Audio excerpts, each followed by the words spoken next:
Hey guys, how's it going? Welcome to day one of this wonderful bootcamp. So today we are going to be learning a lot. We're going to be introduced to HTML, HTML tags, HTML list, HTML inline and block element. So without further ado, let's get started. So first thing first, what we want to do right now is to set up our environment. So set up an environment where we can be able to write our HTML codes, and then we have different code editors that we'll be working with. We have VS Code, we have Sublime Text, we have Notepad. So it's for your preference. You choose what you want. So for the sake of this video, we're going to be sticking with VS Code.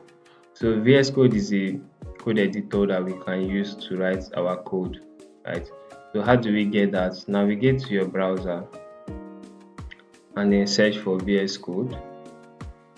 So the first link that will appear is what we want to click on. Just click on that link, and then you will see this option here that says download for Windows. So if you are using Linux, you can download for Linux. If you are using Mac OS, you can download for Mac OS. And then once you hit download, it will start downloading. So once it's finished downloading, you can follow the step. It's very simple to install. And then once you are done installing, what you want to do is to open your VS Code. So once you open VS Code, you will see an interface that looks like this. So what we want to do first of all is to create or open a folder, right? So basically, you can create a folder in any root directory of your choice. You can create a folder in your desktop, you can create a folder in your documents directory. So for the sake of this video, we've created a folder in our desktop, and this folder is being opened here. This is an empty folder. Now what we want to do is to introduce you guys to how you can be able to create HTML files.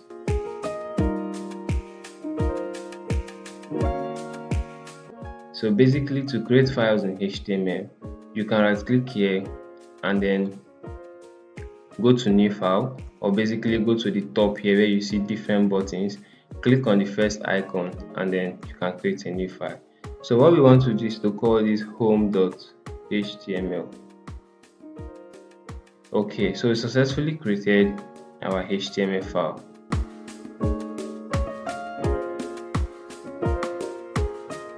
Alright, so what we want to do now is to be introduced to HTML tags.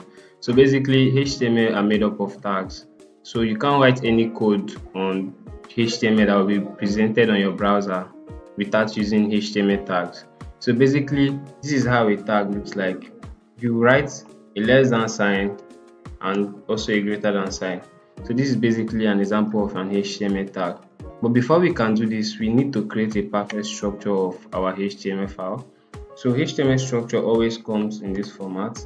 So you have a doc type telling you we want this document type to be a HTML file, and then after your doc type, you want to specify what we call root element.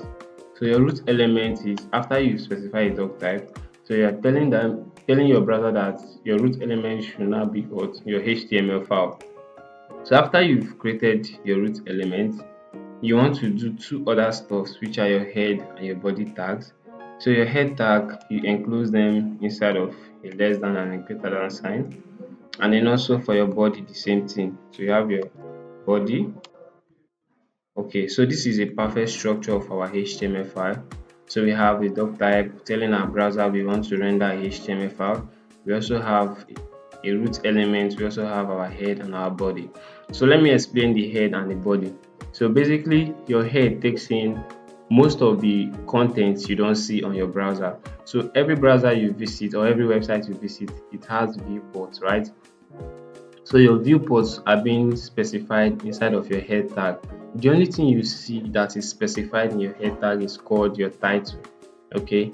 While your body tag contains every other element or every other tags that will be displayed on your browser. So what do I mean? For example, if I come here now and I want to specify a title for, okay, I want to specify a title, I can say, okay, let's say we are building a portfolio site, right? So at the end of the day, we can decide to name it, give the title of the site to be bright. That's my name. And then inside of the body, this is where we specify all the contents we want to see on our browser. So before we proceed, I would like to show you a simple and a better way of previewing your content on your browser. So when you go to the left hand side here, scroll down to the part that says extension, click on it. So what we want to download right now is called live server. So just search for live server and then click on this stuff. You will see a button that says install.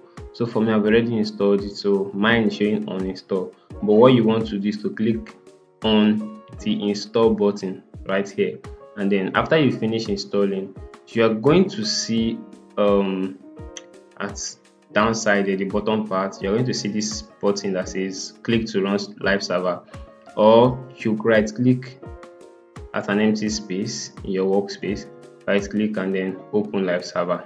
So that's what we want to do right now. So we can right click and open live server, and this is going to open a fresh web page for us. Okay, so here we have our web page, so we can start designing and start implementing every stuff here. All right, so we have various tags in HTML, right? So we have heading tags, we have paragraph tags, we have anchor tags, we have image tags.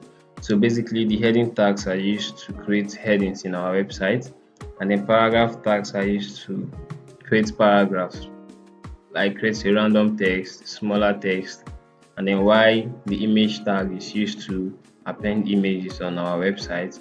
And then we also have video tags, we also have button tags and all of that. So each of these tags are being categorized into two open and close tag. So basically an open tag doesn't have a closing tag at the end with a slash, but while a closing tag has. So how do we create a tag, heading tag? So we have heading 1, heading 2, heading 3, heading 4, heading 5, heading 6. So each of them, as the number increases, so the size of the heading element or the heading tag decreases, right? So for example, let's say we have h2 here and say this is heading 2, and then we also do the same thing for h1 and say this is heading 1, and then we do the same thing for h3 and say this is heading 3. Now if you visit your browser here, you see that the first one is more bigger, the second one is a little bit smaller, and the third one is smaller than the second one. So the more the size of the number of the heading increases, the lower the size of the text to get. So a paragraph, like I said, is just used to create a normal paragraph, right? So if we create this stuff here, you see the difference. So all these stuffs, all the heading elements are bold because they are used to represent headings on your website. But the paragraph is just there, it's just like a normal random text. Okay, so we've talked about headings, we've talked about paragraphs. So let's look at anchor elements. So basically, anchor elements are used to link pages of your website, or you can link them to an external website too. So an anchor element has an attribute called href. So basically, an attribute just gives more meaning to a particular element, right? So for we to work with an anchor tag, you must place your href inside of that anchor tag, your href attribute. So basically, you pass in whatever link or URL you want to redirect your users to inside of this href. So imagine that we have like a click me here to YouTube text, and then what we want to do is, if they click on this stuff here, click on this text here, it should redirect them to YouTube. So let's go to YouTube and get a URL. For example, we go to YouTube and then let's copy this URL and come here and paste it inside of here. Go back to our browser. Now if I click this stuff, automatically it's going to redirect me to YouTube. So that's how, or that's the benefit of an anchor tag. So we also have image tag. So the image tag is used to append or add images on our website. So like they say, image speaks louder than text. So if you visit, almost every website you visit has images, right? So with the help of the image tag, you can create or put images on your website. So let's just go to our browser, let's just get a random image, let's search for football, and then let's go to images, and then let's download this image that is here. So just save, and then let's see, save it to, so we're saving to let's save to our desktop here.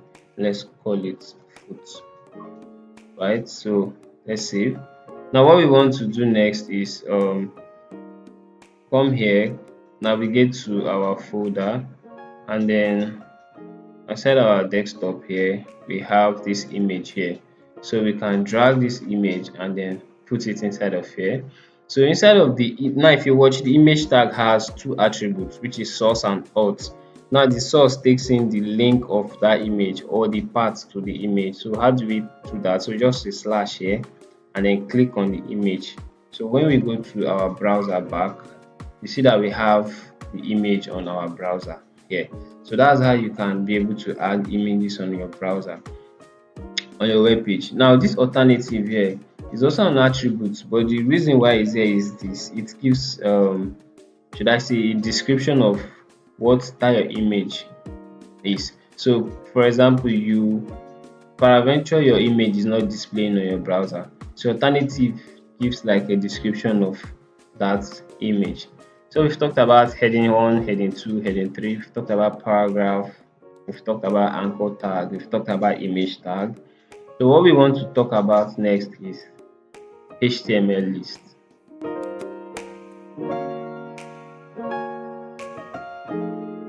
Alright, so HTML lists are both divided into two parts, which are ordered and unordered list. So for the purpose of this video, we're going to be sticking with unordered list. So HTML list is also a way of writing related or grouping related elements together or related tags together. So let's say you are creating your nav bar in your website, right? You see we have let's say the different nav links like home, about, services, contacts. They are being aligned and given equal spaces, so we can use our list, right, to group those kind of elements or those kind of tags together. So how do we do stuff? How do we create a list in HTML? So since we are going with an unordered list, which is the UL, right? So UL simply describes unordered list, so that's the short form for it. And then after that, we want to pass in the child elements, which are the list itself. So you can have like up to like 10 different lists inside of your unordered list. So unordered list is wrapping the list elements itself. So you can have like a home here, and have another list for services. We can have another list for about. You can have a list for, let's say, contact, right?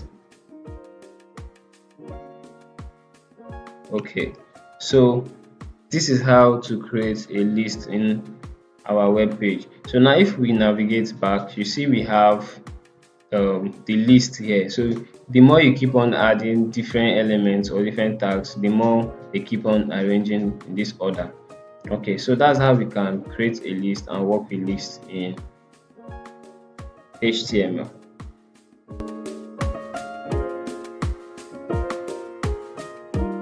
So basically, our tags are being divided into two parts, which are inline and block elements. Now block elements, they take the whole width. So whenever you create a block element, for example, we create let's say we have like h2 tag, and then let's give it a value of this is heading, okay, or let's say this is block heading, right? And then we have like a paragraph too. We can say this is block paragraph. Okay, so how do we know inline and block elements? Now let's navigate to our browser. Now if we right click here, we'll see this option that says inspect. So basically, if you click on inspect, it's going to open a panel. So this is called the developers option, right? So now if you go to my right hand side here, you see this icon here, click on it, hover around a particular element. You see that that element is taking the whole of the width. So you can see the blue line in the middle is occupying the whole of the width. So if I shrink this a little bit and then let's open this and still hover, it will still take 100% width. So every element in HTML that occupies the width up to 100% of your web page, those are called block elements, right? So block elements, example of block elements, we have all the heading elements are block elements. We have a paragraph, we have div, we have div, we have there are a lot of them. We have section, we have anchor elements. So all these elements are block elements because they occupy 100% width of your web page. So inline elements, for example, let's create an inline element. So this is an inline